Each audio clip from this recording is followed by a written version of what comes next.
but and indeed, because the public library is both the only agency in this province where everybody has access to it, It takes everybody. It's got something for people that read well. It's got books on tape for those and anyway, we made an additional significant contribution to public libraries in this province, and indeed in the 0304, what was 750?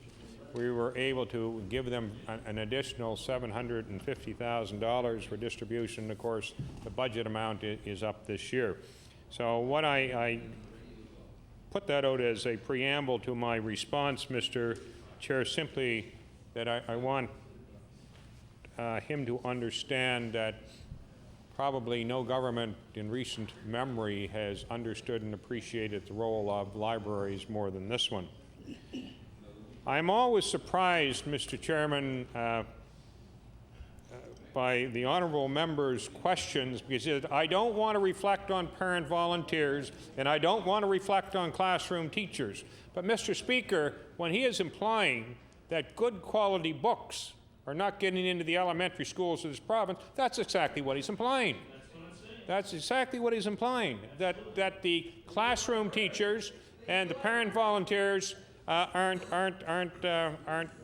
doing a good job.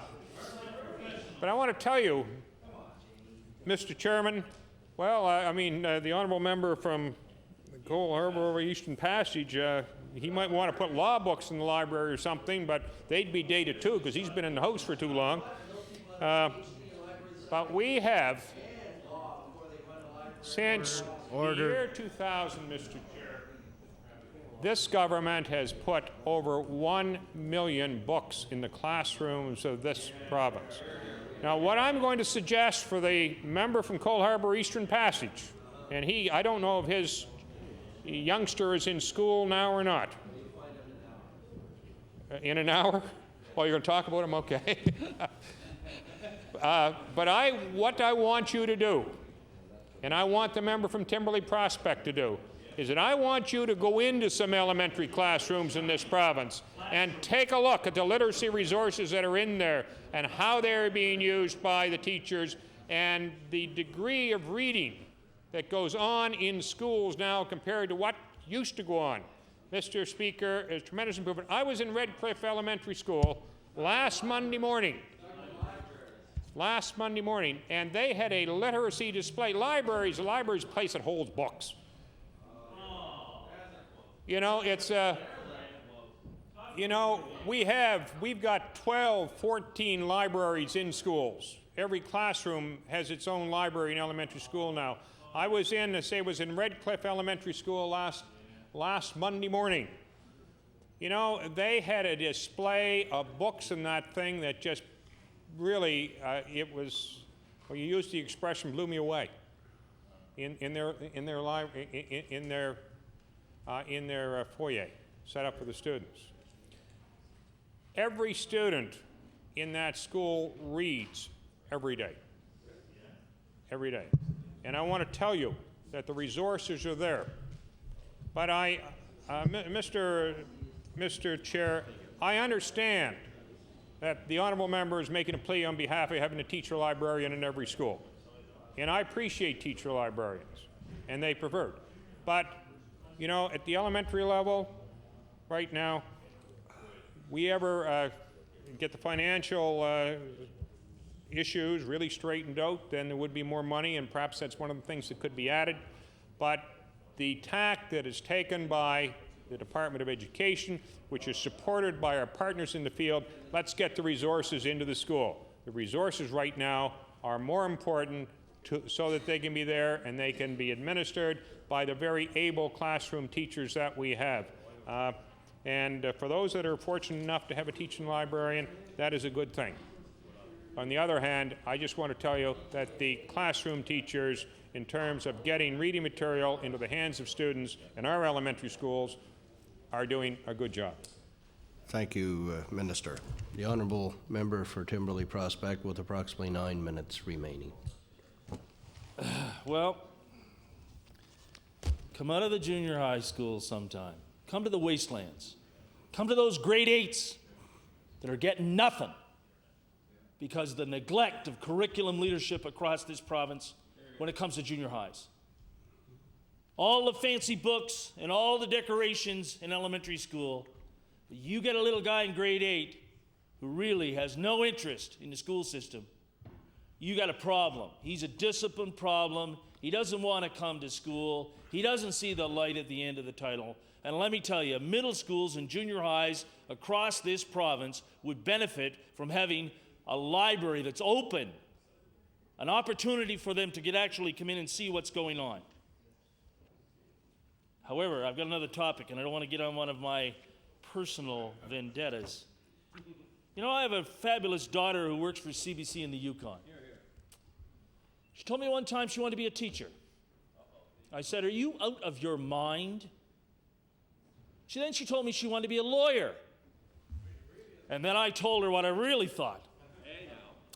But let me tell you, this fabulous young woman is a journalist. Our second daughter, who's now planting trees somewhere up there in northern Ontario, is thinking of becoming a teacher. And my first reaction to that is, where are you going to go for your BEd? More importantly, if you can't get in to a number of BEd schools across this province, you're going to go to Maine. You're going to go to the University of Maine, to the various campuses where they offer degrees. Now, the question is a very simple one.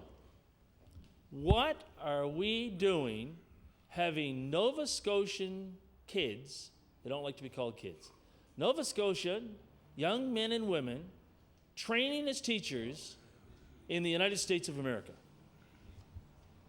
Thank you, member. The Honourable Minister of Education.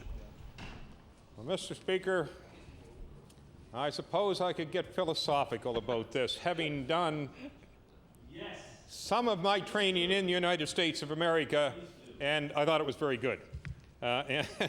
Indeed, they have very good programs down there, quite seriously. We fund about 400 seats in the province of Nova Scotia. The number of people that are going into education programs seems to provide, with the exception, we've got, as the honourable member well knows, well, ever since I've been in the business, we've had those problems. But the numbers of seats that are funded in Nova Scotia is really enough to meet the demand. The question is, and they've been through this, and I went through it because I was on that other side at one time. Do you treat education as a liberal arts subject, or do you treat it as a training program? And you know, if you're treating it as a training program, which and it really is. I mean, the same with medical schools and dental schools. And if you ask doctors and dentists, they talk about training and all of these things. And I think we have to be honest about that. Some of the very finest young people I know have gone down to Fort Kent or to Carlisle. I wish there would have been space for them in Nova Scotia. They, were certainly quality people, and they will get jobs. Thank you, Minister. The Honourable Member for Timberley Prospect. I'm not disputing the quality of the programs, and based upon your own experience at the universities in the United States. My concern comes down to the fact that with young people facing the opportunity of jobs in other parts of the country, as young teachers, returning to this province, I have been told, and there have been some concerns about the fact that in certain situations, the Department of Education, those members of your staff that certify these young teachers who have training in the States, as opposed to graduating from universities here in Nova Scotia, at times it's more difficult to get that teaching certificate and to get that teaching number because you do come from one of the campuses in the University of Maine. Could you confirm that? Thank you, Member.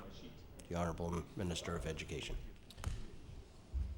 Mr. Chair, the honourable member is correct. I would encourage any student who is going out of Nova Scotia to do their education studies to check with our department.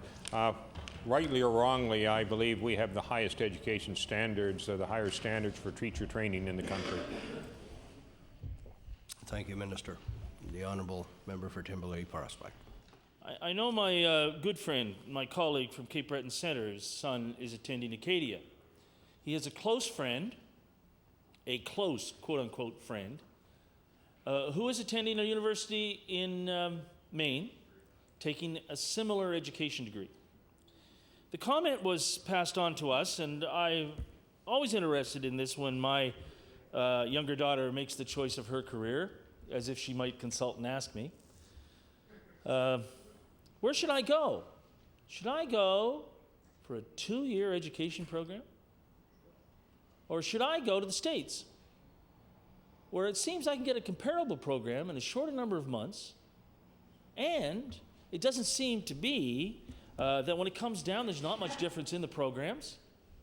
And if I look at them both, I can weigh them both, but I can get the degree quicker, and I can get a comparable degree at one of the campuses in the University of Maine.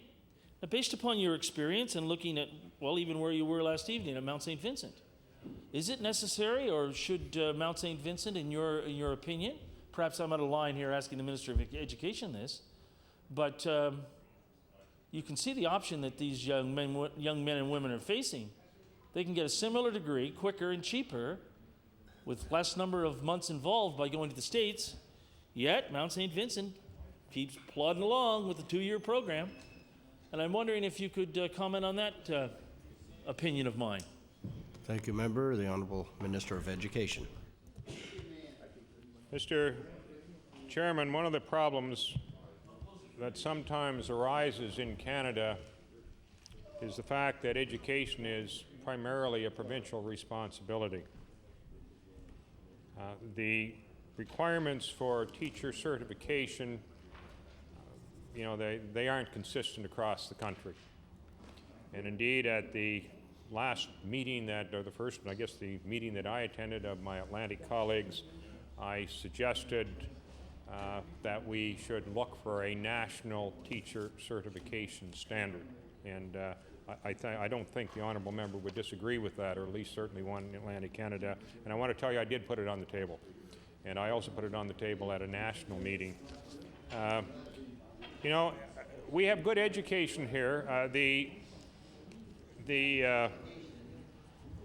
universities, in terms of their scheduling, that would be a matter for the universities to determine. Now, we have 3 institutions in Nova Scotia that are offering teacher education. We have 4, University of St. Anne. We have the University of St. Anne, the Acadia University, St. Francis Xavier University, and Mount St. Vincent University.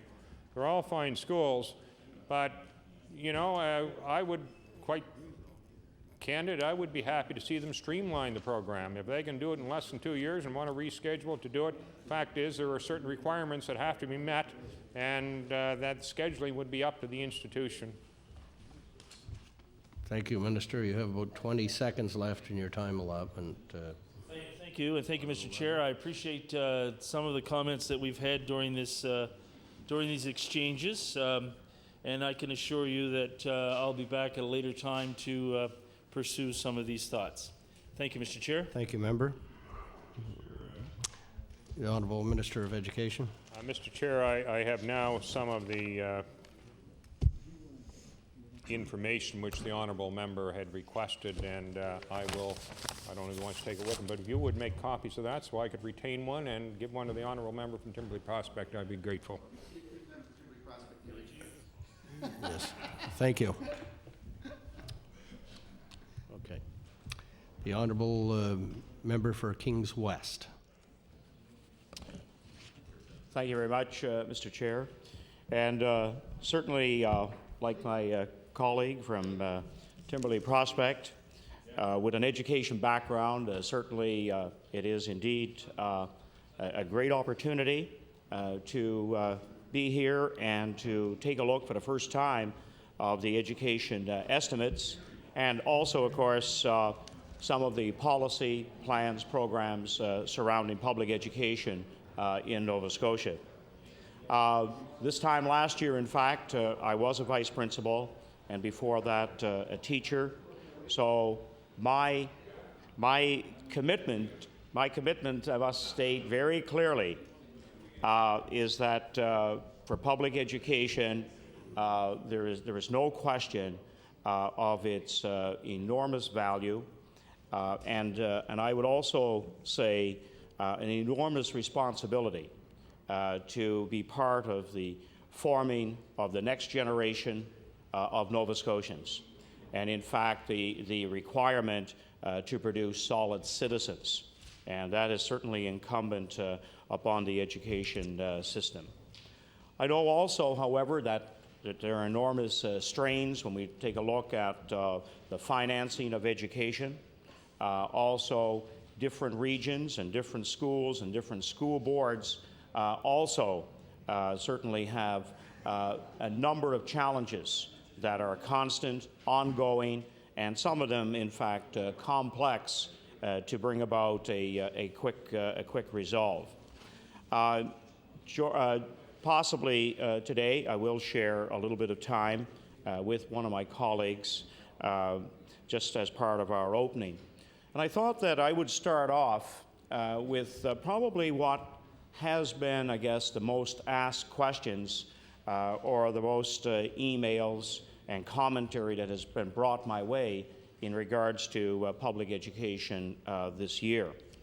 I would like to find out first from the minister, based on a recent conversation that I had with Mr. Sweeney in the Department of Education regarding the grade 12 math exam, because without question, that produced the most phone calls and the most comments from around the province. There was a lot of questions surrounding the grade 12 provincial exam. First of all, I would like to know from the minister, is there in fact going to be a definitive statement from the minister that all of the marks stand where they may, and there'll be no asterisk or whatever by the math mark, because we know that at the end of the school year, come June, for those students who do year-long and also second semester math, there is going to be once again a different math exam. And the first exam given in January does pose real problems. With the current mark, it will affect acceptance of some students. And possibly before the end of the House sitting, I will bring a few of those students here to the legislature. In fact, top-notch quality students who failed their very first exam ever and have been told, and in two cases they happen to be, unfortunately, grade 11 students, and they have been explicitly told that they would not get into a science program with that drop in the math mark. So I'm wondering, is the minister going to let students, parents in Nova Scotia know, finally, definitively? Mr. Sweeney said perhaps in a couple of weeks is what he gave me, and I hope that is indeed the fact. So, Mr. Minister, comment, please. Thank you, member, for the question. At this time, I'd like to recognize the Minister of Education. Mr. Speaker, Mr. Chairman, we talked about the grade 12 provincial exam with the honourable member from Timberley Prospect, and you're right, a number of the students who wrote that exam in January were grade 11 students. And you know, for example, Mr. Chairman, another thing that happened in that January exam is that there were more students by number in the top math course than there were in the second level one, which was the standard academic math. Now, I guess I would like to ask Mr. Levine, and I don't know if he wants to answer the question, if he was the minister, what would he do, and how can he account as a former school principal for the fact that there are a disproportionately large number of students, clearly people who have no business being there at all. And you understand that, there's no question. How do we cure that? How do we get guidance counselors and students and parents to say, hey, you know, that honors math class is not for me? The member from Kings West. Well, I didn't expect to be challenged during the estimates. I would have to say, right from the start here. So, well, probably this is a topic that could maybe best start over coffee. But certainly, there's no question that this is an enormous challenge in each school and for each student and parent to make the best selection of courses, and it's part of course, constantly challenging students to remain in the full academic program as long and as far and so on as possible. And there's no question there were some students who were perhaps ill-placed being in the academic math program. However, that being said, that still comprised certainly a segment of students and a percentage I would not be able to comment on. I could find out perhaps from guidance counselors, in fact, what kind of percentages were there. However, the fact remains that some very, very top students in some schools across the province did have a result totally out of context, out of character for their normal achievement. And there certainly are a number of questions surrounding the exam. And the problem that I have, and my colleague from Timberley Prospect pointed out, is that, in fact, there were anywhere from maybe 15 to 20 or perhaps even more different exams that were written all at the same time, because there were questions that were omitted depending on the school. So we no longer can even compare the results from school to school. But yet, the student mark is there. Some students have been told that, in fact, that math mark will not get them into a top-level science program. Also, and I have one case to follow up on, I had a parent come to my office. Their daughter was applying for ROTP, a national program, up against some of the best students in the country. And a drop of even 2 or 3 marks on her math would in fact possibly make the difference. So you can imagine the stresses that they have been under. And of course, she doesn't know her final determination yet as to whether she will get in. I know there are many, many considerations, but that change in the math mark for her was enormous. And that's why I thought there should be a very, very clear statement that while, yes, it did measure outcomes, we know that the construct of the exam, the length and the language of the exam, and I would also ask the minister here as well, when they talk about teachers who were consulted, was it their language that was put into the question? Or was it indeed one final preparer of the exam who, in fact, made the final determination of this exam? Because that's a critical component as well. We know that the language of instruction for some teachers and the language that ended up on the exam was problematic. So I would like to know, again, from the minister, about that, those 2 particular areas, about whether it truly is going to stand as is, and whether or not, in fact, it was one author of the exam or a number of teachers who formulated this first exam. Thank you for the question. Direct that to the Minister, Department of Education. Thank you, Mr. Chairman. And I'm going to probably take a little bit of time to answer your question, if you don't mind. First of all, I want to say that the results that we're finally getting results in and really getting a chance to take a look in more detail at this, is that across the province for students who wrote the exam, the question was there any difference in the number of students who passed the course this year or got credit for it? And there was no difference in 7 boards, 7 of the 8 boards. So in terms of pass-fail, basically the results were about the same. Another thing which I should mention is that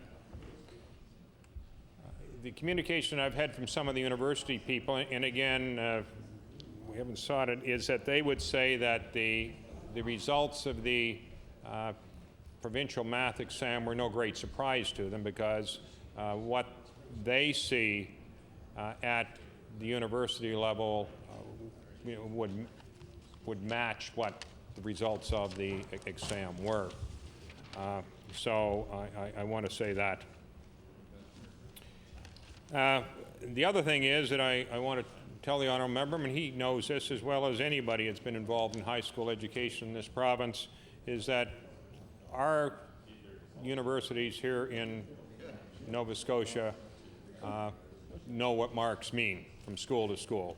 And the honourable member from Timberley Prospect pointed out is that, you know, what does a grade 11 chemistry mark mean in St. Pat's? What's it mean in Sir John A? What's it mean in CEC or West Kings? I mean, universities, they won't come out and say that, but simply to make good decisions, they have to examine that data and from a historical perspective, and they know what marks mean. And I can tell you that even a number of years ago when I was involved in the department as an inspector of schools, and we used to go around and do these things called school surveys, and we would take exams and exam papers and do comparisons about you know, what were the differences actually within a school or among the particular schools in a district. And clearly, if we're saying that the mark that comes from West Kings, and I believe that's probably the school you're speaking of, is it?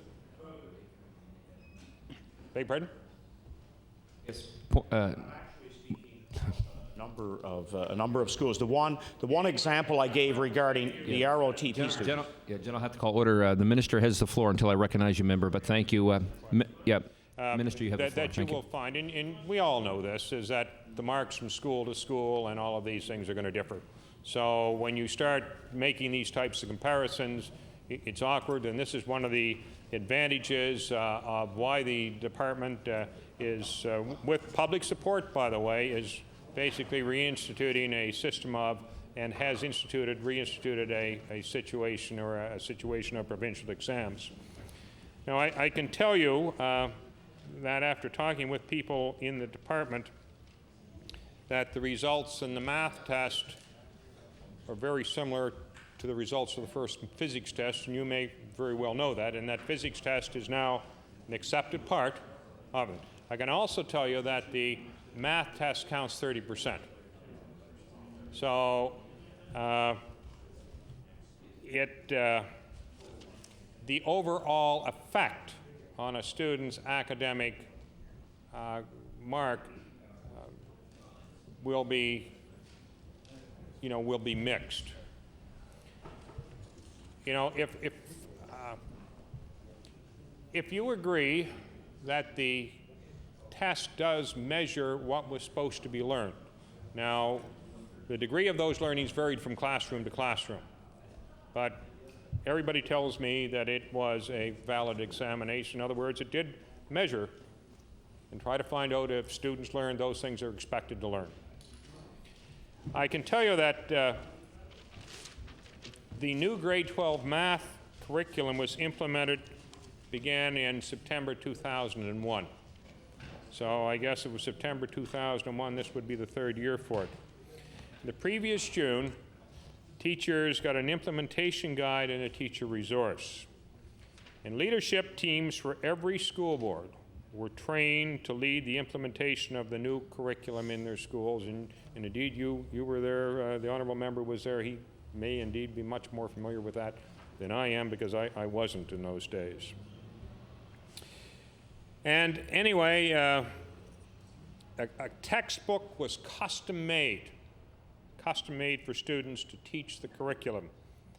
And they were purchased for every student. So, this thing was custom made, is what I'm saying. It was custom made. And as the implementation began, the department received considerable feedback from the teachers that there were too many outcomes to accomplish in the number of teaching hours.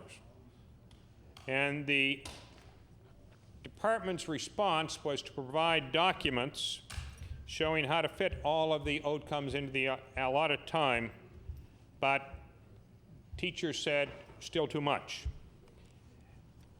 And as a result, the department then decided to review every single outcome in grade 10, 11, and 12 math courses. Most outcomes are still required, but because of the feedback from the field, I mean, this was not an arbitrary decision made by people in our curriculum division. Because of feedback from the field, a number of the outcomes were removed and still others were made optional. And a package of information to communicate the changes to teachers was provided at the beginning of the school year. And a larger package was sent with more detail on September the 23rd. This grade 12 math exam was scheduled to be administered across the province for the first time on January 27th, 2004. It was developed and field tested, based only on the intended learning outcomes, or the required learning outcomes from the curriculum. With the adjustment in outcomes, some teachers may have spent time in September teaching things that were no longer required, which meant that they had limited time to focus on the things that were required. And to be fair to the students who may not have been taught some of these actual outcomes, the department instructed teachers to remove questions and topics that hadn't been taught. And a math professor from St. FX's education faculty and 3 math teachers who weren't teaching math 12 in the first semester reviewed the final exam, and they all agreed it was fair. The Department of Education's testing staff met with every grade 12 math teacher last spring and again in the fall to review the exam. Teachers received a sample exam in October and thorough guidelines for administering the exam, including a form to complete and submit to the department if they decided to omit questions, and we have that data, by the way. They were allowed to review the final exam a week in advance of the exam date, which is normally not permissible.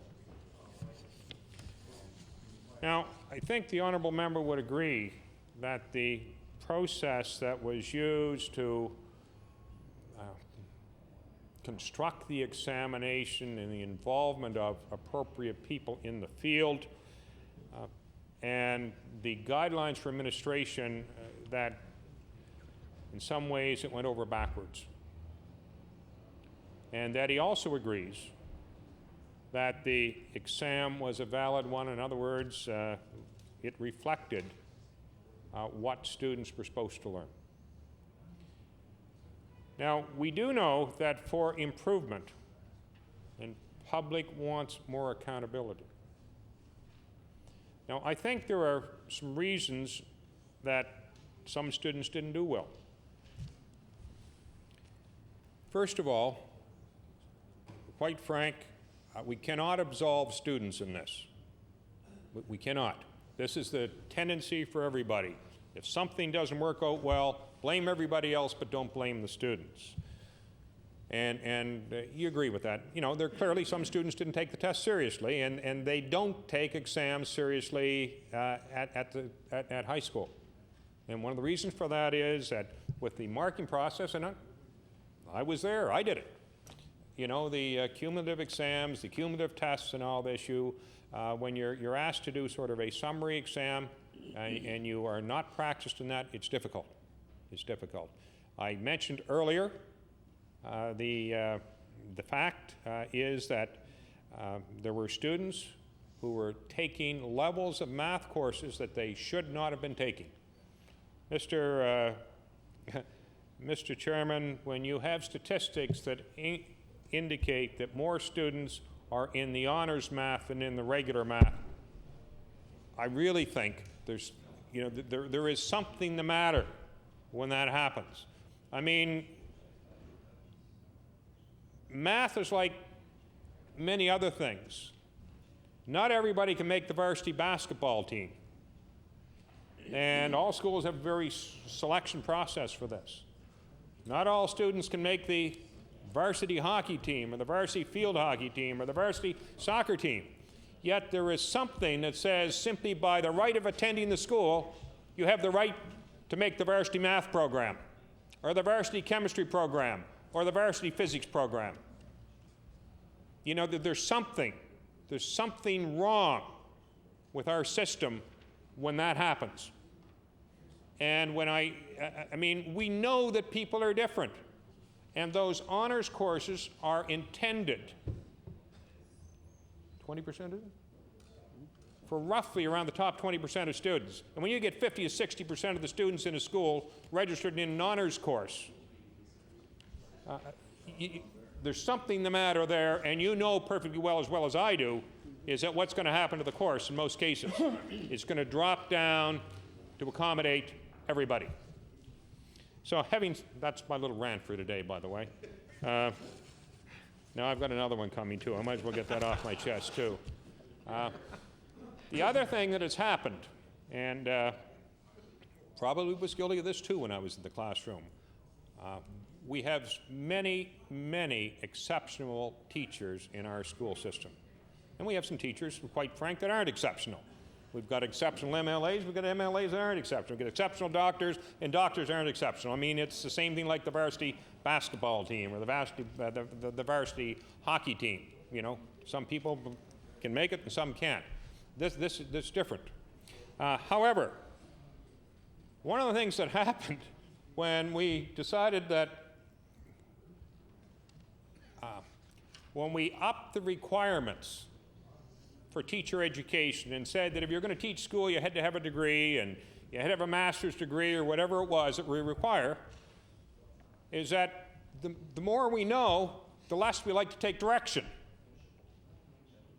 And we have a lot of teachers in our public schools, and it's been this way for years, and although I think it's better now, if you ask them to see the Department of Education curriculum guide, they wouldn't even know what it looked like. They wouldn't know what it looked like.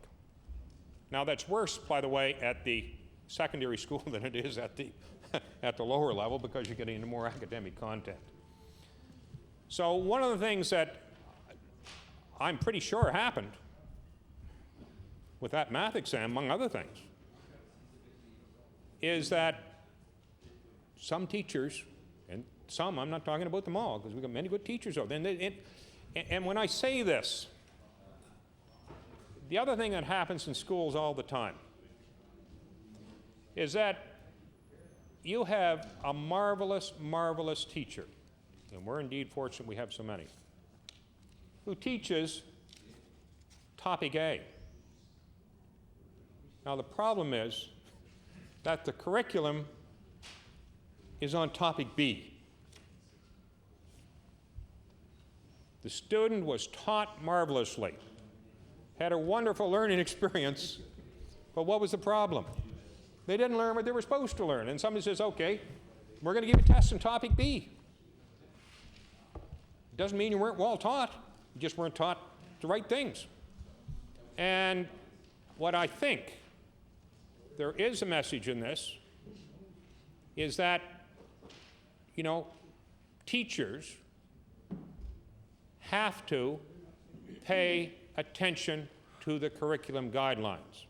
And I'm talking about it, you know, the Education Act says, shall teach the course of study prescribed by the minister. And I must admit, I probably shouldn't, that when I was in the classroom, I did take some liberty with that. Now, when you had provincial exams, which I actually did teach for, your liberties were somewhat limited. And you found that if there was a provincial examination and the results were going to be disseminated or distributed, then you started to probably pay a little bit more attention to what it was people were going to be examined on. Well, that was one way. My honorable colleague said you paid attention to the old provincial exams, and I want to tell you I did. And because it was good enough for the previous years, it was probably good enough for my students to learn too. And I think you're going to find that that's going to happen now. This, no question, I was disappointed in the results. Schools were disappointed in the results. But it's not any one factor. I mean, there were a whole variety of things that happened. I can tell you, I really expected the exam results in June to be a lot better than they are right now, or than they were in January. I empathize with any young person whose mark, and you cited the one who had never failed a test before in his or her career. And I remember the first time that happened to me. On the other hand, I haven't given you the direct answer to your question. I won't be making that final decision until next week. Thank you, Minister, for your comment. I'd like to recognize at this time the member from Kings West. Thank you very much, Mr. Speaker. I'm certainly glad some exceptional MLA backup came in, because I was getting quite a lecture, and I would have to say the only thing missing was your chalk would be.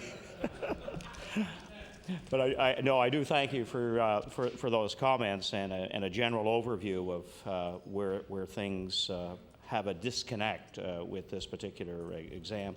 And before I go along any further, I must say I do want to go on the record as saying that I've been very pleased with the Deputy Minister in terms of my meetings with him and the background that he has provided me with. In fact, probably a little fuel as we go into the next couple of days that will, in fact, help a few of my questions and so on as we do go along.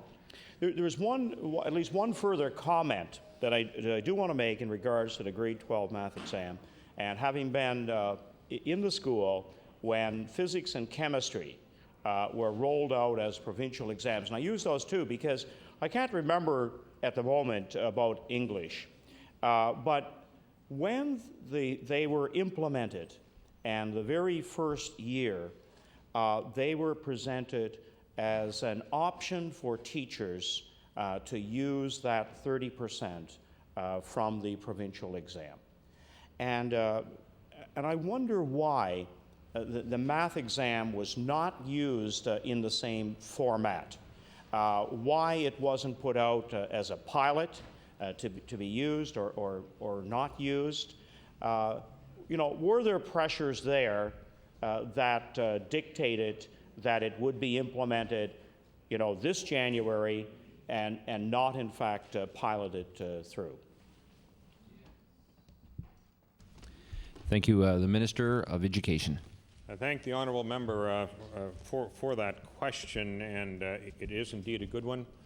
I cannot give you the definitive answer to it right now. Not my background, but my history doesn't go back that far, but we will endeavour to find that information for you. Thank you, Minister. Recognize the member from Kings West. A second area that I've had probably at least 10 inquiries, and I can document all of those. I've kept a correspondence. And I've had 10 inquiries since September of this school year about tuition agreements. And I know you've talked about it at length today, and there is a new direction that the department is going. I did check with Landmark East, Bridgeway Academy, and the Thomas Aquinas Center, and there are currently no tuition agreements in those three institutions. And in fact, I guess we could say that the boards just have not been granting them. And what I'm worried about here is that we know that there are students in the public education system who have a number of developmental difficulties, whether it's global developmental problems, dyslexia, that in some of our, not just schools, but perhaps school boards, they are not able to give this true special education that these students require. And we certainly know that interventions can indeed work very satisfactorily. And as a classroom teacher, I'm aware, in fact, a little bit of where the modeling of this new agreement really can work. And I remember a student leaving a class in grade 9, and I would have him again in grade 12 and go to Landmark East for 2 years and come back and have a substantial improvement. However, there are some students who I feel, do need a longer period of time of special intervention, and also, to be looking at 40 or 45. I worry a little bit about almost a lotto system here of those that will be able to, avail themselves of these tuition agreements. And I know it's still a bit of a work in progress, but there are a lot of parents out there. And when I went to Thomas Aquinas, as they were looking at closing back a month ago, and it was an important connection there that they stay in business to start to form the new Churchill Academy. And on that day, I got some insights from parents that, I wondered about over the years, but I met parents, for example, who had remortgaged their homes, who had called upon other family members to help their child, and many of them in situations truly genuine whose needs were not able to be met in the public school system. And we know that that's not necessarily a condemnation of the public school system. We will always have a group of students. And to say that 40 or 45 is that magic number for now, I do have some real concerns about that. And so I would like a little bit more enlightenment, if possible, on where the department is going to go, and will there even be a longer period of phase-in that will connect with more families that have a truly genuine need. Thank you for the question. I recognize the Minister of Education.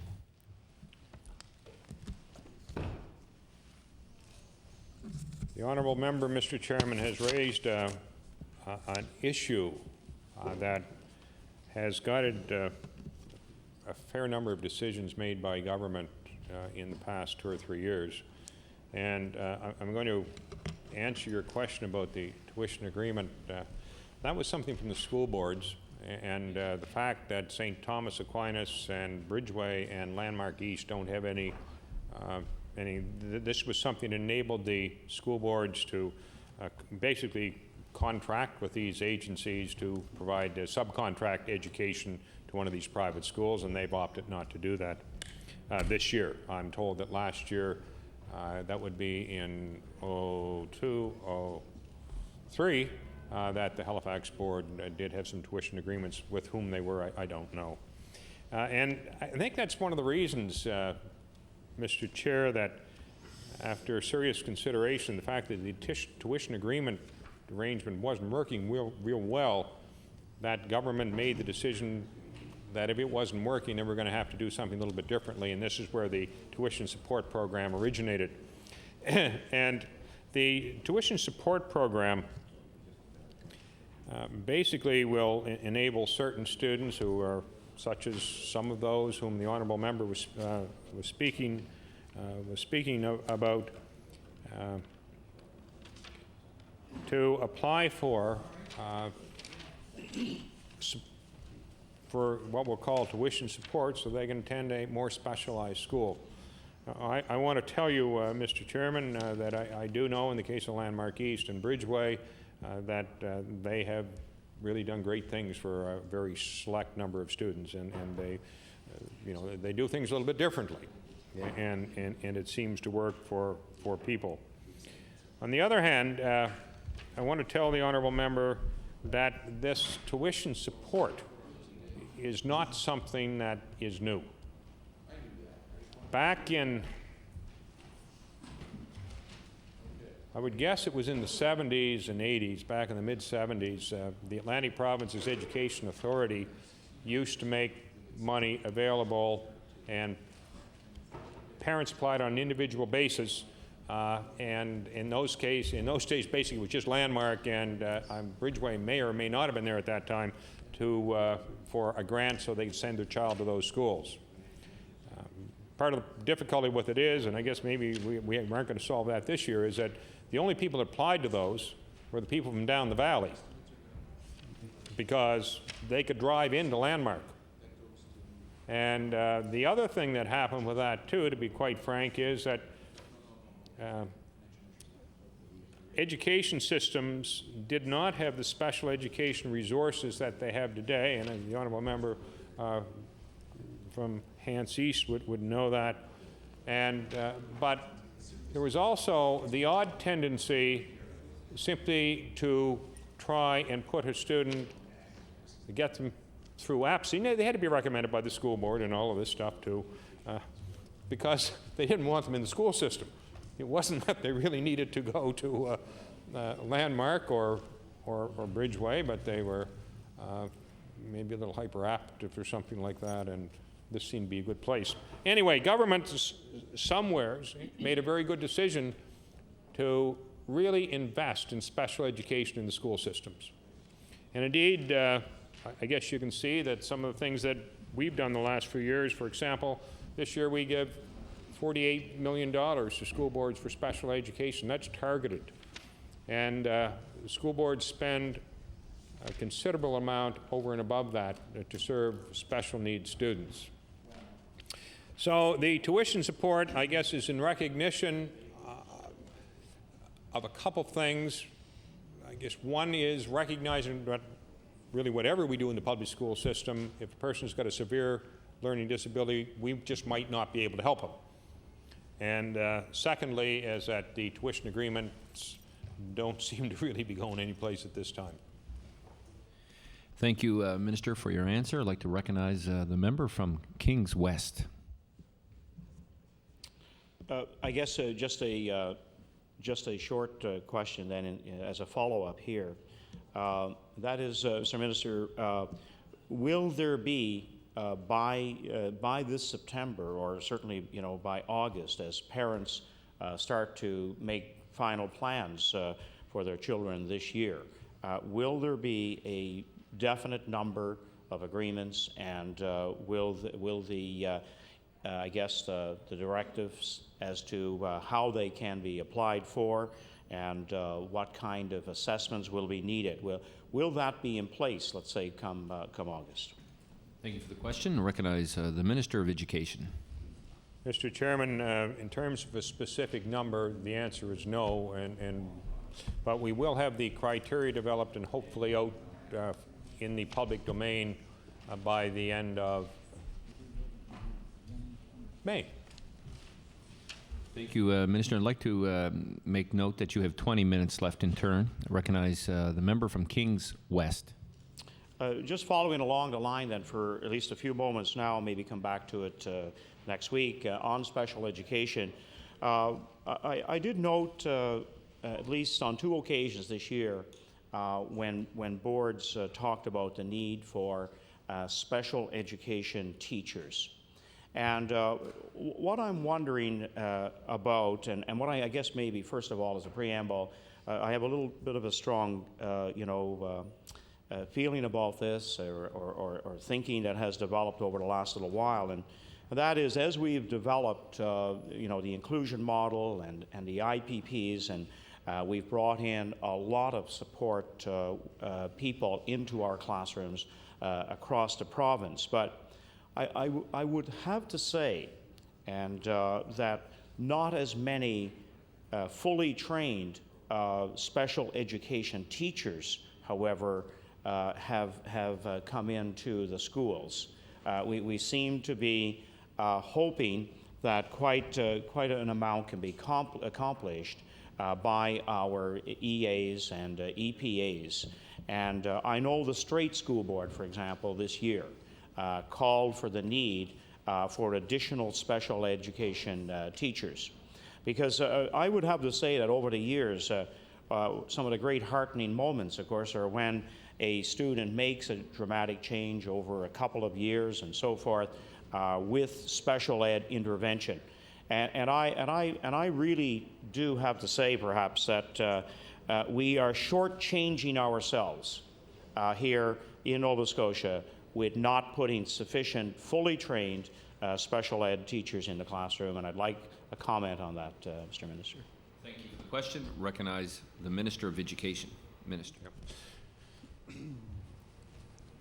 Mr. Speaker, Mr. Chairman, I just want to say, and the honourable member has raised a very good question, but the amount of resources that has gone into special education in recent years has, well, if you look at the increase in the budget lines, I guess you'd see it's significant. Unfortunately, when I've met with school boards, one of the big items that they really have to wrestle with, because it's become a sort of a rite of passage in some ways, is this idea, what did you call them, educational assistants or teaching assistants or whatnot? Whatever, there's a variety of names for them, and they provide a very, very good service.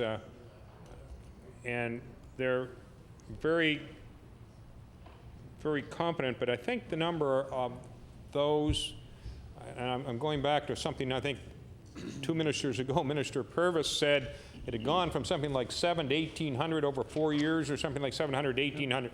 There's a tremendous increase in these things, in these positions. And you're right. On the other hand, trained special education teachers, and we have programs in the province, and of course, as part of the undergraduate studies for teacher certification, you have to do work in special education. But there's a couple things. I'm going to speak a little bit personally here now. One of the finest special education teachers that I have known of was a person who had a 1 or 2 year program at the Teachers College. And she worked in a segregated classroom, but she had a compassion and a feeling and an understanding of those young people. By the way, she was, I'll give her a name. Her name was, used to be Mary Witham, Mary Stairs. Now she lives in Dartmouth. She's retired. And, but she had just such a marvelous way. And I think we're talking about special education teachers. It's not necessarily the training that they're getting at Mount St. Vincent or Acadia or St. FX, wherever it is. It's this sensitivity to recognize strengths in people and to try and bring those strengths out of them.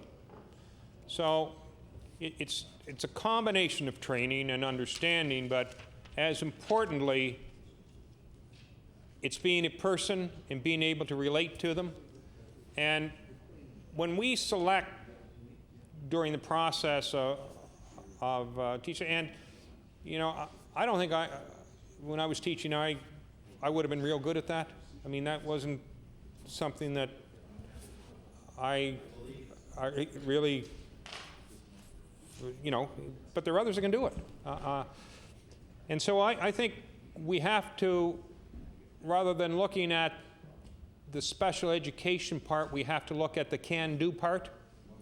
And one of the things that somewhere has been lost in the great movement sometimes for integration has been, when you get into that other world, you're competing with others who are a little different, and the can-do gets lost, the coping sets in.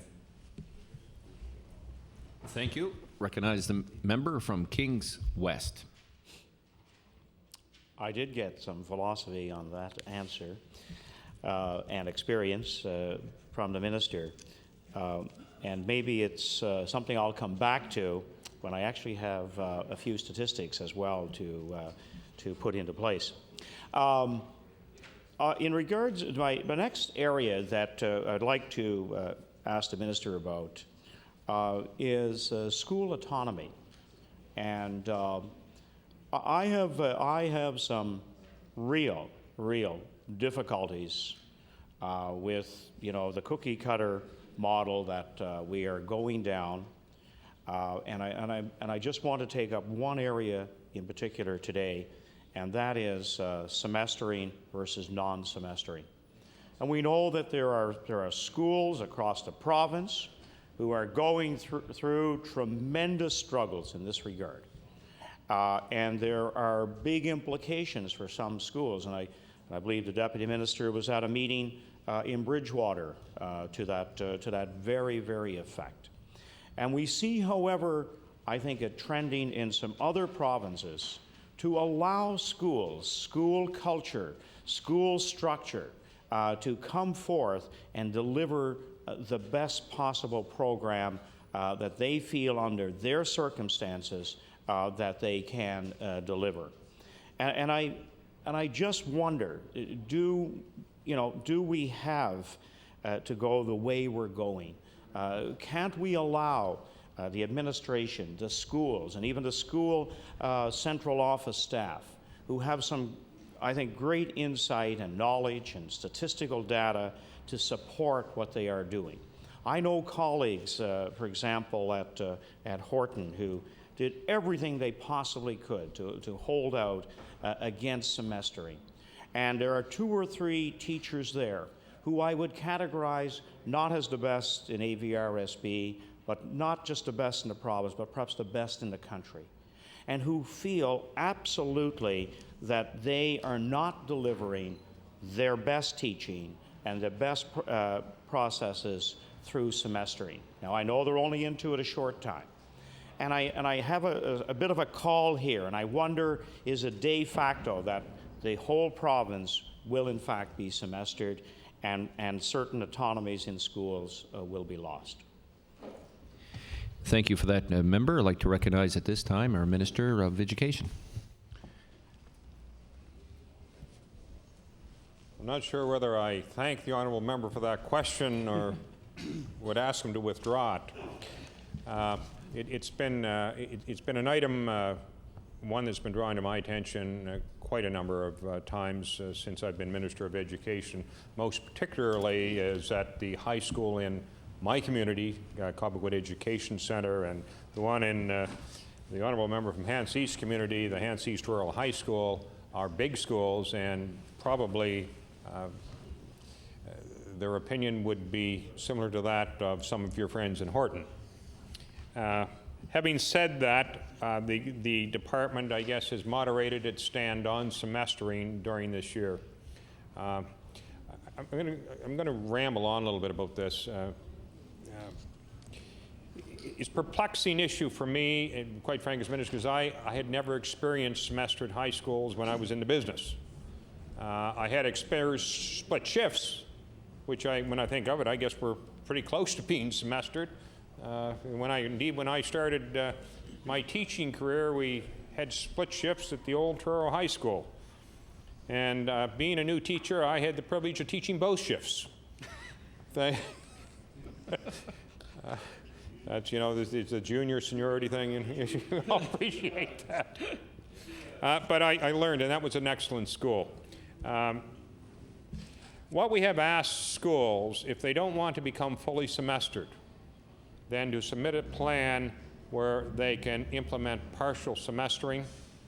There are some classes, I think even in the instructions that went out 2 or 3 years ago on this thing, that said that certain courses probably didn't lend themselves to semestering. And on the other hand, I have to say that I asked my advisory, I have an advisory group of students, and what's it called? Anyway, the Provincial Student Advisory Council, I guess is what it's called, one for the Minister of Education. And I met with them, and this was a real concern to me because it was different for me. And they had simply because they'd come through high school and gone on to university. A good many of them had come through both semestered and non-semestered high school classes. Basically, to a person, the students preferred the semestered courses, and that was encouraging to me. They really liked them, and I mean, they could have told me they hated them. You know, I didn't try to lead them. And secondly, there are about 7 or 8 schools left in the province that haven't gone fully semestered at the high school level. And one of the things that is clearly a question for school boards is, do we want to be consistent across our districts? You know, there are districts where there are schools who are semestered and other high schools that aren't. And that's an issue for school boards. And I guess my advice to school boards, and I did when it came up in the Chignector Central, was, and we explained what our policy was, because Hast East was in that, and CEC, and I think conceivably Pugwash was in that group too. Was it Pugwash? Anyway, Pugwash, you know, larger schools, there's no question that semestering, maybe in terms of scheduling, is not the benefit it is to smaller schools. But when students are taking 21 courses, a lot of them now, in smaller schools, semestering works. The other thing, and not that I'm supporting the Ames thing, and people can pass this out whatever they want to, but when the Ames study came out and they ranked high schools in the province, like everybody else, I didn't read it and didn't pay any attention to it, but I did ask a question of my staff about it. Of the top 25 ranked schools, and I'm not indicating I'm supporting the rankings by any means, because I happen to think the school that I used to work in is probably as good as any, but of those, of the top 25, I think 24 of them were semestered schools. You know, I don't know what the criteria were, but that was one of the questions I had. And so I tell the honorable member, I don't know what that means. It just, that's what it was when I looked. Thank you for the question. I'd like to recognize the member from Kings West. And I should say, Minister, thank you for the answer. I'd like to recognize the member from Kings West. I guess, you know, partial semestering and that whole area, because I think, you know, part of our problem and part of the solution to dealing with what I call the 2 basic courses of math and English. And I have a profound belief that students should take these for the entire year. And I know that there is some piloting and work going on through St. FX, in particular in the math initiative. And I'm absolutely, you know, wondering. I mean, is the department, in light of especially how we stack up, you know, in the national scene with our lower scores? There's no question about that.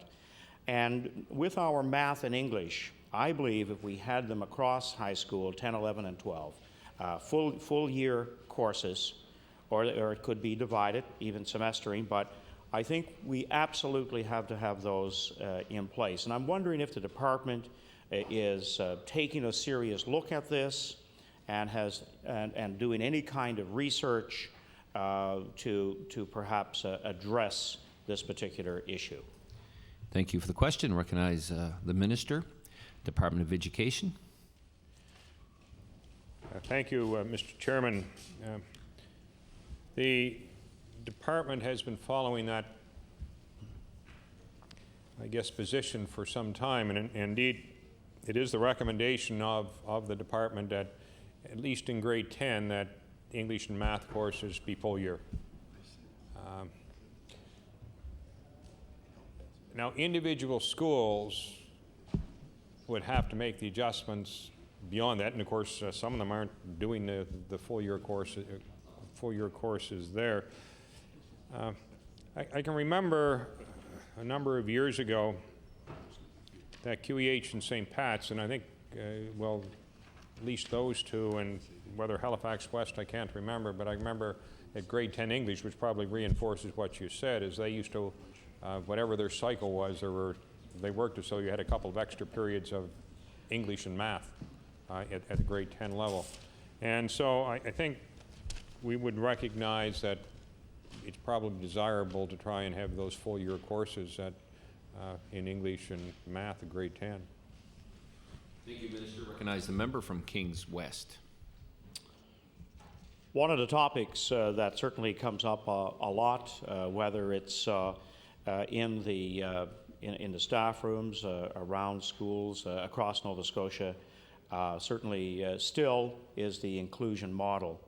And I don't think philosophically among teachers we find any great disclaimers and so on as to where we are with that in terms of the philosophy. However, the practical, I think, implications here, I think, still have some questions surrounding them. And with only a few minutes, I know, remaining, I would just like some comments from the minister as to how he feels about the implementation, where we are with it, and where we need to be going to, again, get the best standards of education for all students through this model.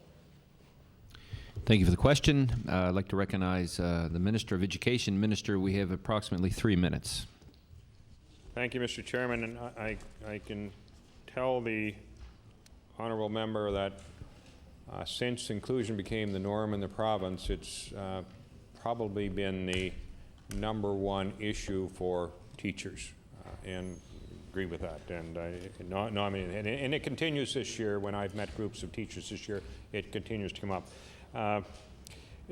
And the fact is that is a model that is here to stay, and philosophy, or whatever you want to call aside, it's been, the court said, you're going to have it, and every jurisdiction in Canada has it. And, Mr. Speaker, I think it's a good model for a large number of students. On the other hand, I think there are certain students for whom they could be much better served if there was a separate situation. But having said that, our Learning for Life plan was developed primarily to enrich the resources that schools have to assist students with special needs. And we have some pilots, and I think this year, as you may have noted, the honourable member for Kings West, is that, just lost my train of thought. That's not unusual, though, is it? Under 500 this year. Yeah, 500,000 this year for funding for release time for teachers so they can get better in service. But that wasn't what I was going to talk about. Oh, I know what it was. We now have reading recovery in all boards in the province. The school boards, when we were giving out some of this money last year, Halifax was the area that the HRM didn't have the full reading recovery program, so the other boards in the province generously, I should say, said, well, look, put that extra money into Halifax because they need it the most to get that reading recovery program in place. And the reading recovery program works very well, and it really has done wonders for a good many students. Well, gentlemen, time has elapsed for the Liberal caucus, and at this time I'd like to thank the member from Kings West for his questions this afternoon. But now I would like to recognize the member from Hants East from the NDP caucus. Member, your time would be 1 hour in turn, and we're going to mark you now at 12:13, and you have the floor. Thank you very much, Mr. Chair, and I want to thank the minister and his staff for being available. Not that you had much choice, but I thought the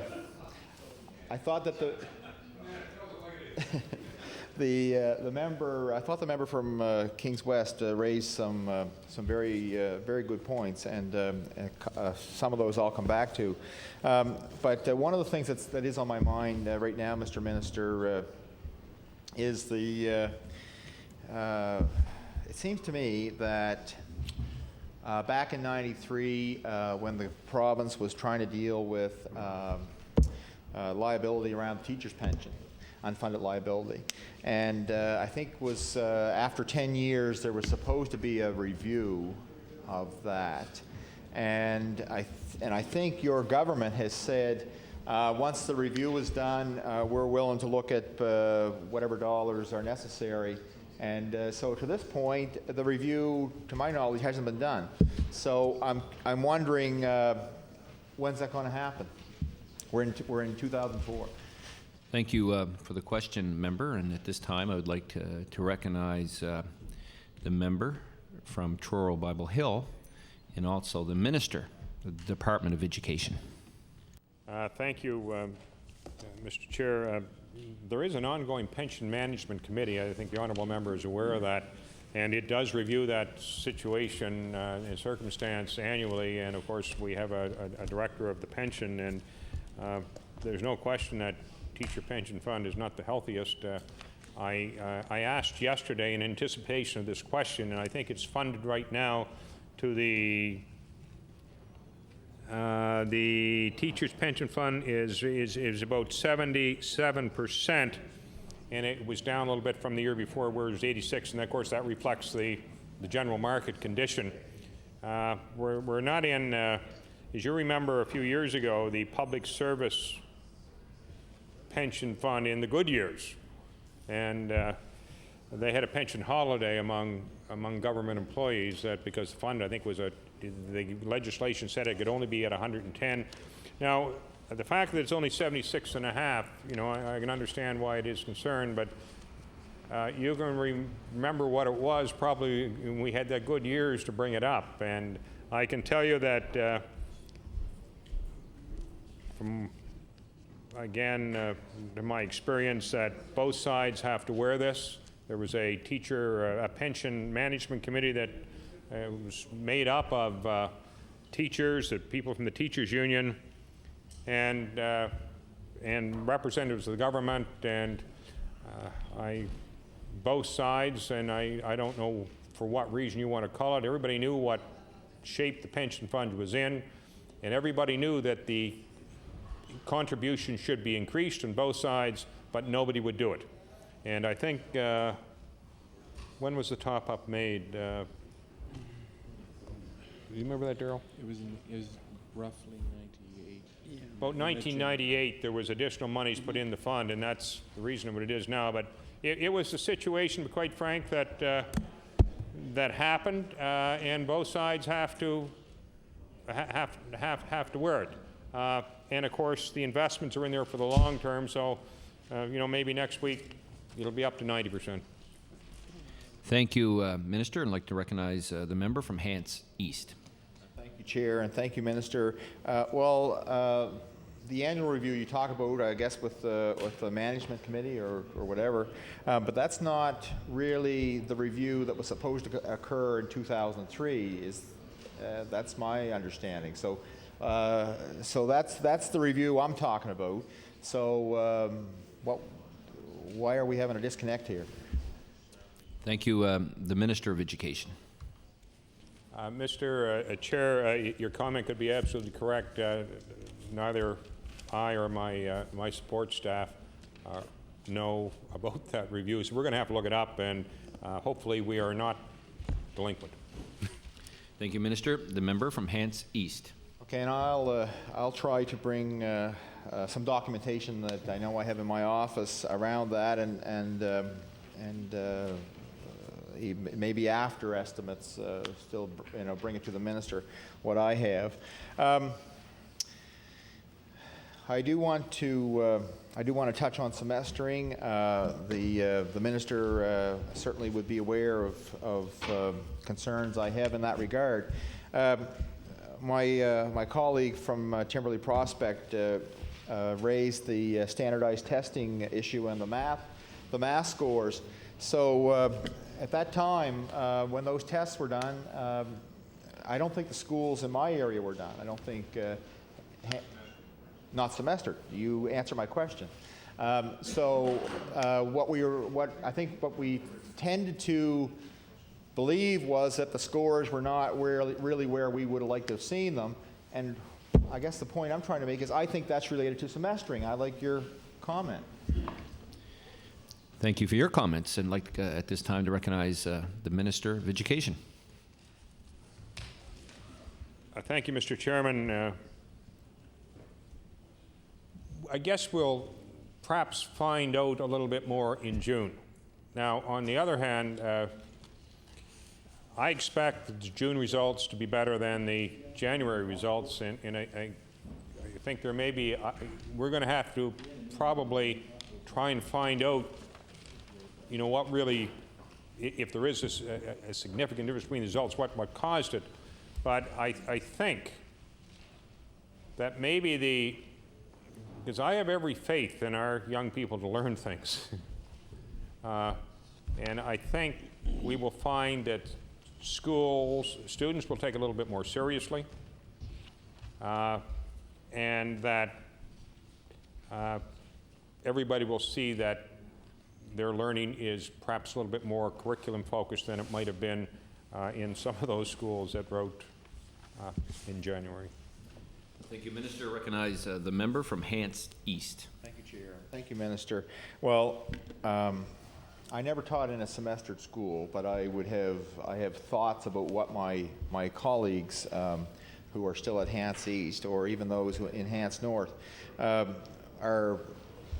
going to have to be anticipating in the upcoming year, if they so decided, because it seems obvious, I think, from the Minister's previous answers that there's some flexibility, but it looks like they're going to have to semester something.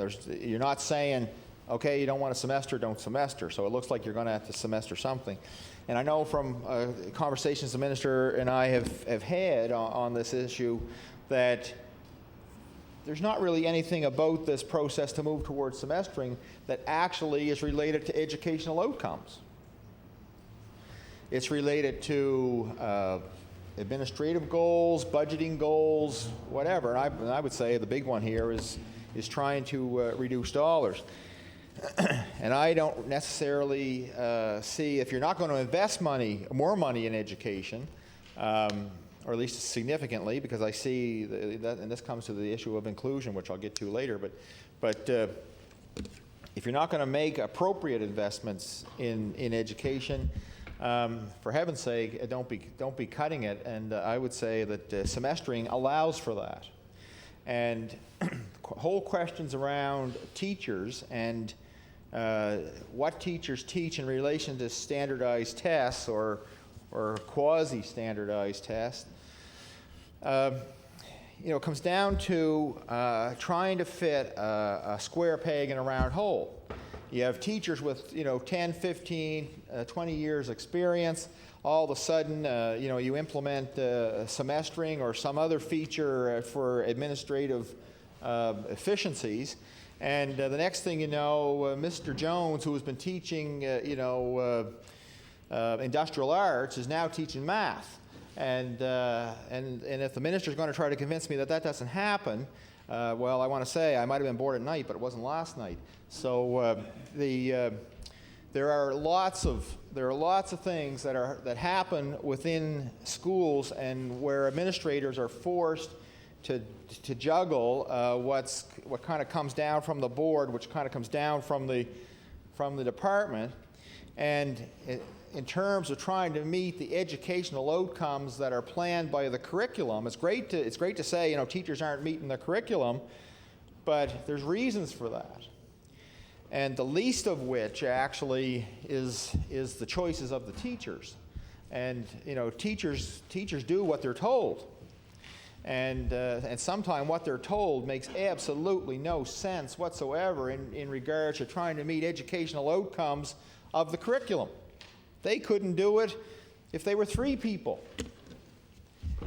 And I would say that semestering, if you're a top-notch student, you can probably do well enough in a semestered system. You may actually not notice much difference between their performance in the semestered system and the non-semestered system. If you're an average student, you're probably not going to do quite so well. And if you're a poorer student, you're going to fail. And the logic after that is, oh, well, you can take it in the next semester. So you might spend 2 or 3 semesters trying to get the course. And part of that is just the volume. If you're going to do math, you have to do math. You have to do the problems. So in order to, if the teacher teaches you that day and then says, well, you got to do these 30 questions tonight to be ready for tomorrow. Well, you might say, well, they're only taking 3 courses or 4 courses. Well, that's still a load for students to do. And I would say that going down this road is not where you want to be.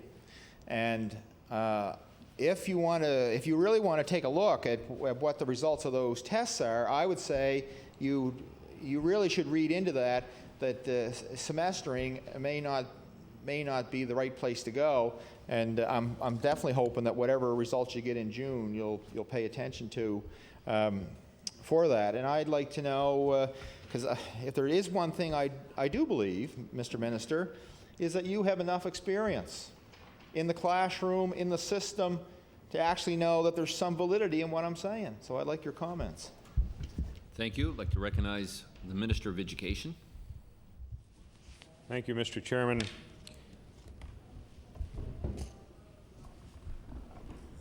I think probably there is some merit in it, but there is merit on the other side too. You had mentioned early on in your comments about taking a course for 3 semesters in a row, and I guess that would maybe be better than taking it 3 years in a row, which is the other thing that literally could happen. I would guess, I don't know, the department may have this data or something, but I know in my thinking of my high school in Truro, and I expect the 2 that you have in your area, you probably find a number of people who graduate that come back for a 4th year. Now, whether in a semestered system that would be lessened, because if somebody looks and all of a sudden, gets a revelation or something that says, gee, I really didn't do as well as I would like to do with this, then I will take it again next semester, which may or may not be possible. I mean, that's an entirely thing.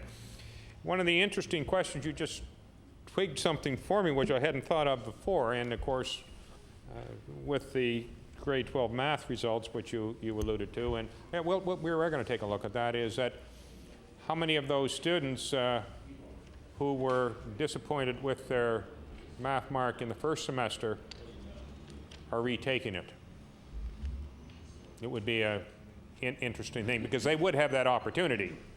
In most, I think, in a number of them, and I suppose perhaps we would find that out in a semestered school.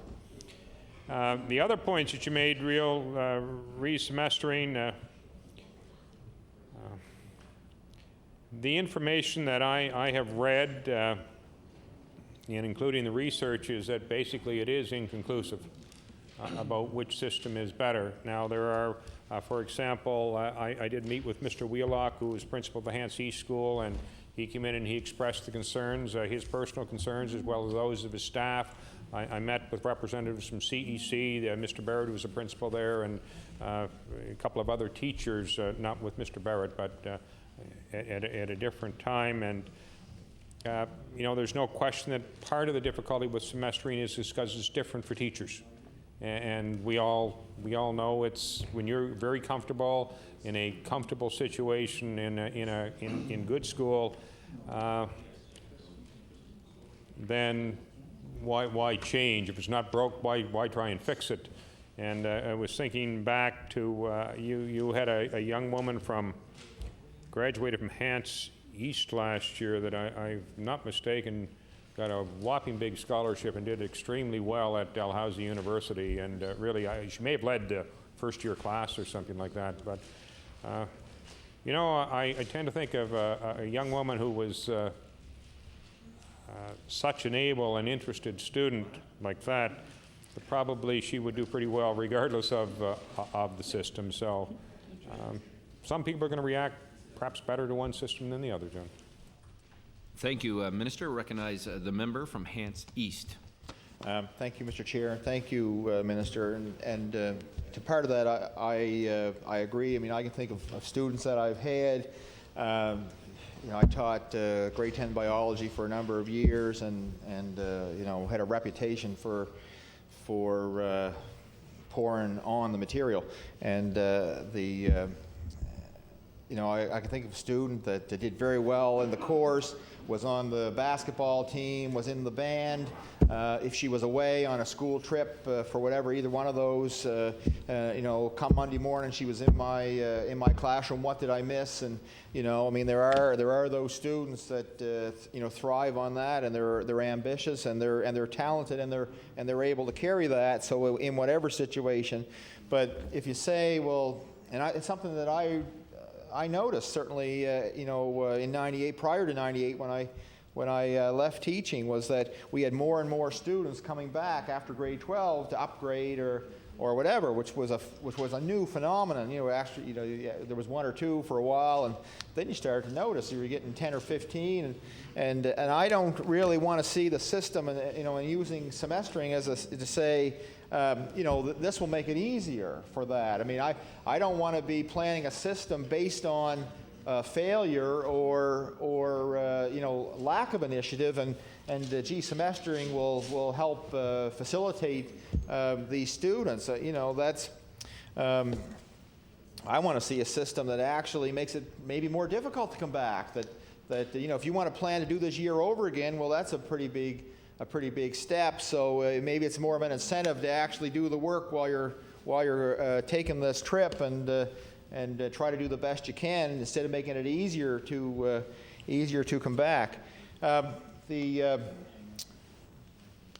Another issue I want to raise, and that is around the P3 schools, certainly in my area, and the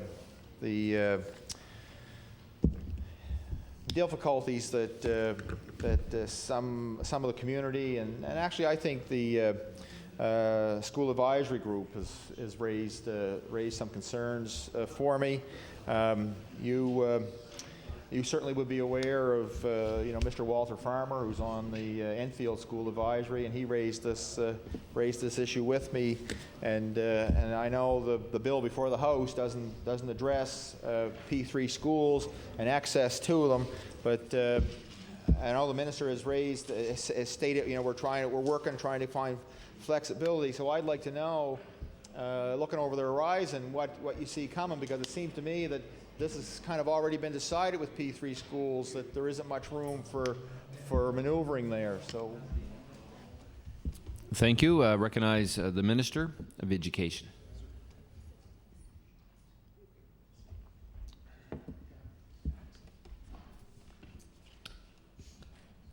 Mr. Speaker, the issue of the 3P schools has been on the floor of this House on quite a number of occasions. And I guess I've stated my feeling about them. You know, the communities that needed schools when the previous government built them, if they'd have been built under WD-40, the community would not have minded. They needed a new school, and that was the prime thing. Now, we haven't seen how they work. Just, you know, I think most people now understand that it may not have been the best system, but it was done, I guess, for bookkeeping reasons. It kept the debt off the books of the province or something. There was a reason for it. But the thing with P3 schools is people got very good quality schools. I mean, those things, some of those schools are, on my soul, they're, you know, they don't take a back seat to anything. So the issue is not the school. I mean, the schools are good schools. They were well constructed. Facilities are good. They're equipped and all of that thing. The contractors did what they were supposed to do, and the owners. So I have not heard anybody criticize one of these structures. And so I understand why we haven't. The difficulty came because these were business people, and they entered into a business agreement with the government, and they signed contracts. And I mean, they didn't do it because they were interested in education. I mean, they could have built an apartment house or whatever the dickens it was that generates revenue. So they negotiated agreements with government that gave them probably greater decision-making than we who look back now say should have been given to them. And I think I was among those who said that, you know, it's unfortunate some of the decisions were taken then in the negotiation. However, we are looking at that, Mr. Chairman, and we're trying to come up with a number that would enable government to fix that. I mean, it's I don't know what it is, but we're trying to get that number now, and hopefully would be able to incorporate that number into a future budget. Thank you, Minister. I'd like to recognize the member from Hants East. Thank you, Chair. Thank you, Minister. And I appreciate that, and I encourage you, whatever you're able to do. The people in my community are not complaining about the school. I want to be clear about that. So I think the Auditor General, I think, made the most definitive statements about the schools, and I think as elected representatives with taxpayers' dollars, we'd be considered responsible to heed his advice, and that's what your government has done. So I want to move on to 2 or 3 things, and very quickly, and I know your deputy can respond and help you respond. It's around the adult learning facility in Elmsdale. I met with the board and my colleague from Pictou West, and it seems to me that issue has been resolved, that the adult learning facility is staying in the Elmsdale District School. So I would like to have that confirmed, please. Thank you for the question. I'd like to recognize the Minister of Education. Could I thank the honourable member to repeat the question, please? Certainly, that's within line. Minister, member, if you would repeat your last questions for the Minister. Yeah, there's an adult learning facility in the Elmsdale District School. There was a question, I think, around whether it was an appropriate space, appropriate use of space. I tried to make the case that in Hants East we'd lost or given up the Walton School, the 2 infield schools, the Lance School, Milford School. So, I think we've done our part as far as divesting ourselves of buildings in East Hants. So this looked like a really good initiative that's been taken on there by keeping this adult learning facility in the Elmsdale District School. So it was seemed to be a bit up in the air as to what was going to happen with it. My conversation with the board indicated that they thought it was resolved, that it was going to stay, and they were going to look at perhaps renting out a little more space there, whatever was available. But on a dollar basis, it looked like good value for their money. So I would like to have it confirmed that facility is okay there. So, thank you, member. Recognize the Minister of Education. Thank you, Mr. Chairman. I'd just like to go back to his opening comments. I know when the Walton School closed, the parents made that decision and moved the young people into Knoll. But I also want to make the point, you mentioned Lance and Elmsdale and Milford. If I'm not mistaken, Mr. Chair, the reason that those buildings disappeared is they were replaced by brand new structures. I just wanted to make that point. People understood that. The case of the Elmsdale School and the Adult Learning Center, that is the decision for the board. My understanding is that there's not likely to be any change this year. As the honourable member knows, the Chignecto Central Board has a very difficult problem with excess square footage. And the issue with that is not whether is not the adult high school, it's the excess square footage. They have they have a lot of excess square footage. Thank you. I'd like to recognize the member from Hants East. Thank you, Chair, and thank you, Minister. I want to make the point there's not a lot of excess square footage in Hants East. I recognize that we have new schools, and I'm appreciative of them, but the board hasn't kept a lot of extra building space there. So the tuition agreements or the tuition support program that you mentioned, I would like to know more about that. Actually, who makes the determination if somebody was to apply for a tuition agreement? Because my experience of dealing with the board on this has been the board makes the decision, and it looks like it's board funds that are going to go to pay for the agreement. And I think the board's probably finding things tight enough from my conversation with them, and I can't be thinking that they're going to be that there's a great incentive for them to be paying for students to get programs outside the system. So I'd like to know actually how that works. Thank you for the question. Recognize the Minister of the Department of Education. Mr. Chairman, the tuition agreement, the honourable member used that, I guess, by unintentionally. That's the agreement between the board and the school. Okay. A tuition support program.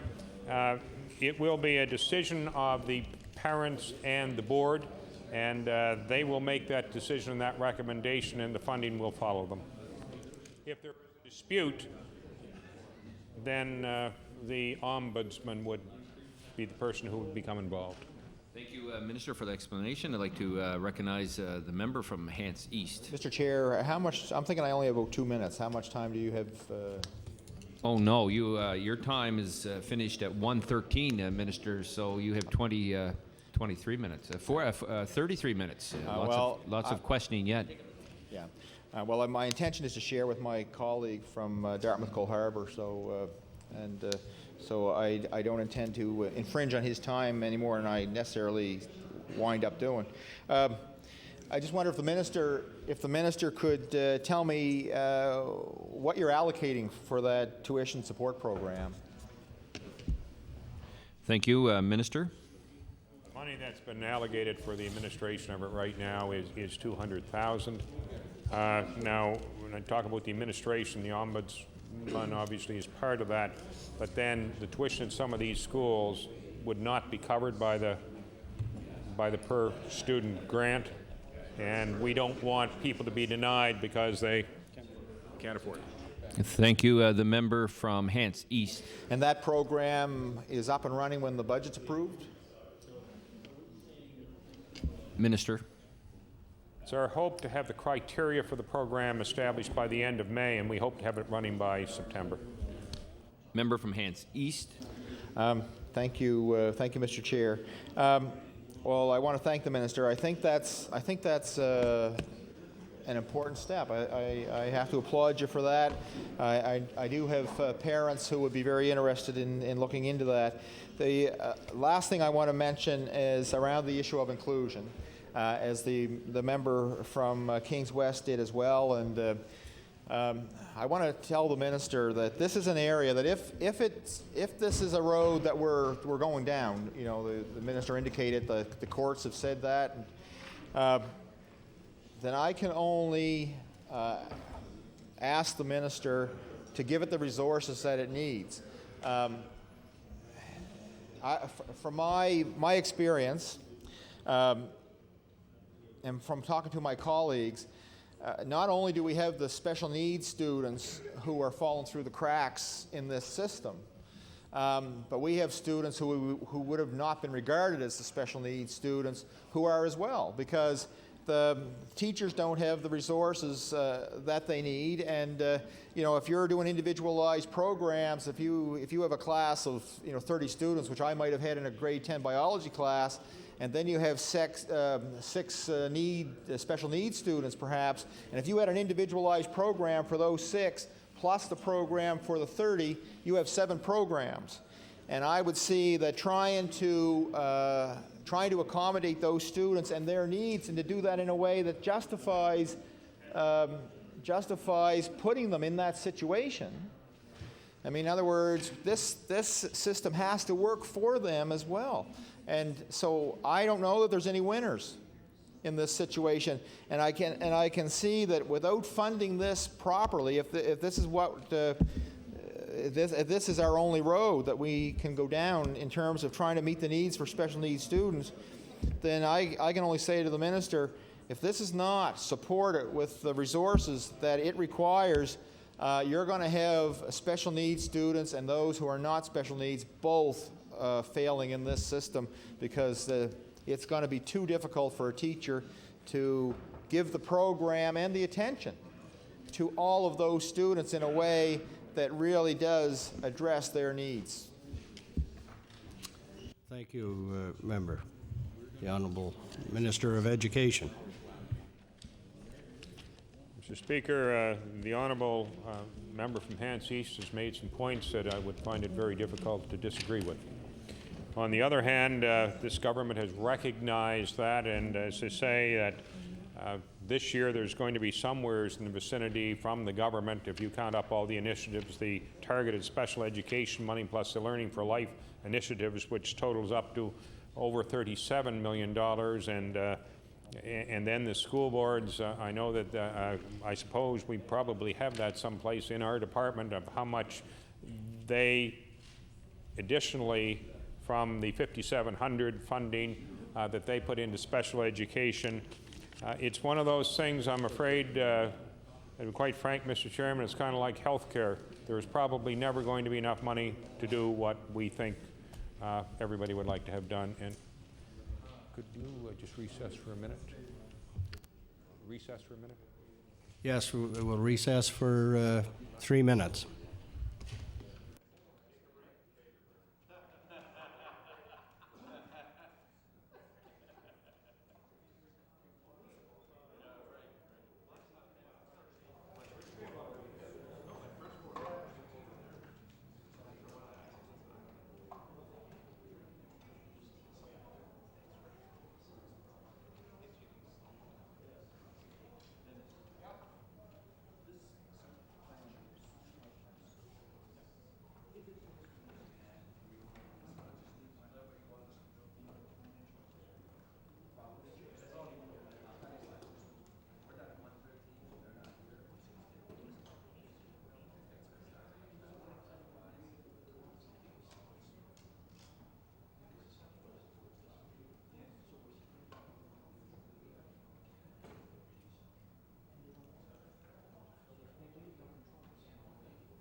Okay, thank you, Minister. You're back, and we will extend the time for 3 minutes. Is that agreed? Okay. The Honourable Member for Hants East. Thank you, Chair. I just want to just take an opportunity to thank the Minister and his staff. I appreciate their information, and I know that people in my area will be at least interested, if not pleased, to get the responses from the minister in this regard, and I hope that he'll consider some of my comments. So thank you very much, and I'll hand over to my colleague. Thank you. Recognize the honourable member for Cole Harbour Eastern Passage. Thank you, Mr. Speaker. Mr. Chair, I'm glad to have an opportunity to take a few minutes on education. There's a few areas that I wanted to particularly bring up, and I guess I wanted to start with the supplementary detail of the estimates. I want to start with issues around funding of Francophones education in Nova Scotia. And I'm sure more clarification than anything else, but if I look at under education, page 6.8, Acadian and French language services. I see that last year, the estimate was that we would be spending $334 million, 334,000, I take that is, I think, thousand, on Acadian and French language services, and that's the forecast.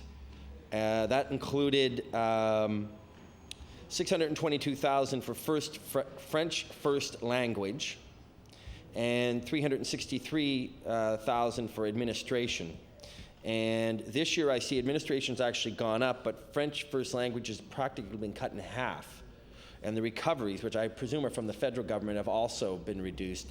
I'm wondering if, and then the final number is almost half of what it was last year, 191,000. Can the minister explain the differences in the numbers from this year, forecast for this year from what it was last year? Thank you for the question. The Honourable Minister of Education. I thank the honourable member for that question. What happened this year? There was a reorganization in the department, and a number of the staff in the what's the section? In the Acadian French language. In the Acadian French language section were transferred to the Acadian School Board, and therefore they're going over there, and that is basically why there are reductions in that numbers. And what we're doing is that we were kind of duplicating efforts in curriculum development and some other things, and it felt it just made sense. They were prepared to accept that responsibility. We would use their expertise rather than duplicating it. Thank you, Minister. The Honourable Member for Cole Harbour Eastern Passage. So, thank you, Mr. Chair. So, our curriculum is that not curriculum development not a provincial responsibility? Thank you. The Honourable Minister of Education. The answer is yes, Mr. Chairman, and it is a provincial responsibility. And what we did was to set up a 4-year pilot, and the department still maintains responsibility for approving everything that's happened. So, technically, we do contract, if you want to look at it as contract, in other subject areas as well. So this simply means that we're using the expertise of that particular school board rather than someplace else, but we still maintain control in terms of the final product. Thank you, Minister. The Honourable Member for Cole Harbour Eastern Passage. Okay, so you have fewer staff now because some of them moved to CSAP, and recoveries have gone down. Is that because some of that recovery money from the federal government has now been moved over to the Acadian School Board? Thank you.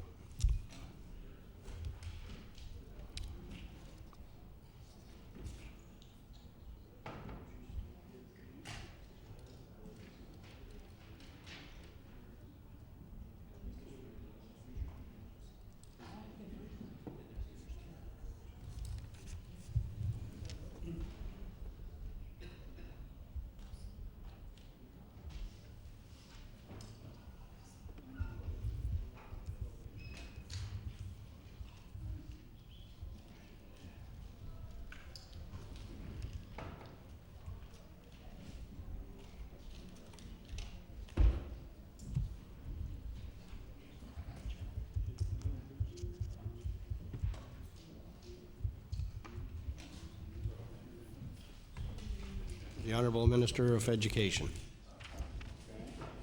I'm pleased to report, Mr. Chairman, that money will be going directly to the board. Thank you for that, Minister. The Honourable Member for Cole Harbour Eastern Passage. Thank you, Mr. Chair. Can the minister explain, he said there's a reduction in staff. Last year, how many staff, last fiscal year, how many staff did you have working in this program, and how many do you have this year? Thank you. The Honourable Minister of Education. Mr. Chair, while we're waiting for that information, if the honourable member so desires, I've got the breakdown, and I'd be quite happy to table it if you would like that done. Would you make a copy of that, please? 160.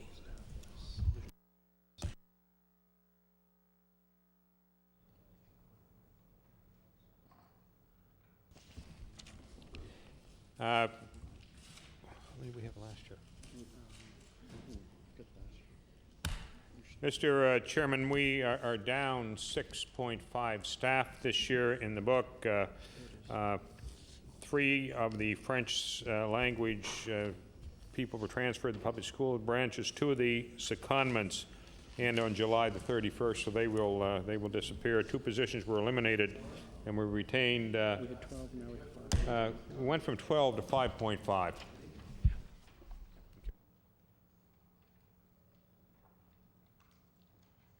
The honourable member from Cole Harbour Eastern Passage. Thank you, Madam Chair.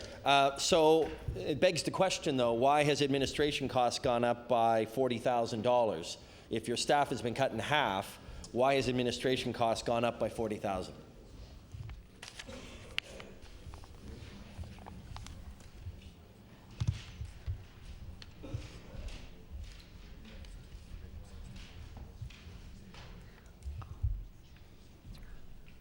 So that's wrong there. So that should be 124.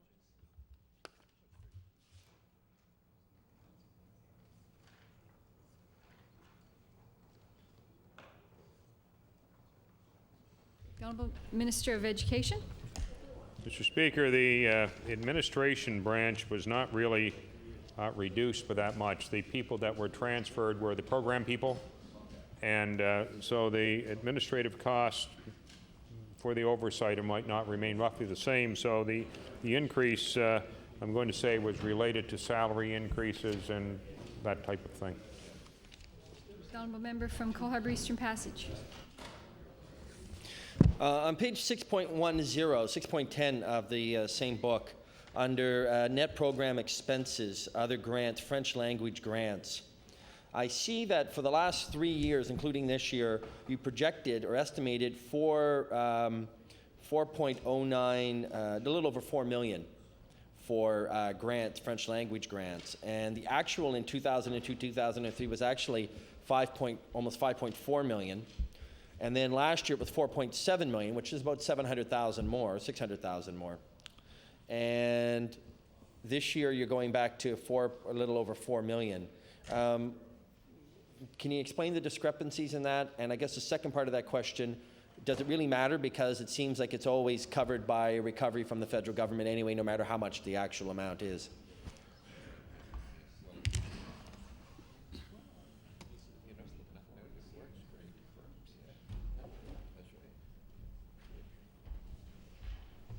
The Honourable Minister of Education. Thank the honourable member, Madam Chair. That money is a flow-through, and what we get is what comes from the federal government. It's not a number over which we have particular control other than through the signed agreements. The Honourable Member from Cole Harbour Eastern Passage. Thank you, Madam Chair. My last question with regard to the French language services is, a couple of years ago, Heritage Canada had actually done an audit, I think, of the first time that an audit had been done of a provincial department on how they were spending the money they were provided. And I guess I'm trying to get an understanding of what was the final result of that audit. Has it been made public, or can it be tabled here in the House? The Honourable Minister of Education. I'm delighted again to report that we went through the audit with no significant problems, and if that report has not already in the public domain, we would be pleased to do it. The Honourable Member from Cole Harbour Eastern Passage. I wouldn't mind a copy myself, then. I wouldn't mind if it isn't actually in the public domain. I want to turn to another subject which I brought up because of an issue in my riding back about a month and a half ago. And I'll start with the caveat that I understand that this isn't just an education issue. It's a mental health issue.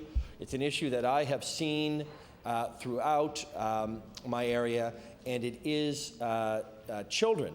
I've had people come into my office with children who are 8 years old who have serious mental health issues that manifest themselves as behavioral issues. And as a result, I've had people with children who are 8 years old who have been kicked out of school, suspended indefinitely, because the school cannot control them. And yet there's nothing that seems to be available for them, either in the form of alternative schooling, which we see in the Dartmouth and in the Halifax former cities, but not in the former county. Indeed, my understanding, in some cases, I'm familiar with parents who actually had children in these programs. I think they're called the CDC programs, I believe, in the schools in Dartmouth, Shannon Park, who happen to move to Eastern Passage or in Cole Harbour, and that program's no longer available for them. Now, I'm not going to get into the supplementary funding issues, because maybe I will later, but not right now. But I recall at the time that I raised this issue that you had suggested that there were pilot projects currently going on in Cape Breton, in the Cape Breton Victoria School Board right now. And I was curious as to if you could give us some sense of whether or not there's an interest in expanding that, and what is your intention of expanding those programs so that there is something for those children as an alternative schooling if their behavior is such that they can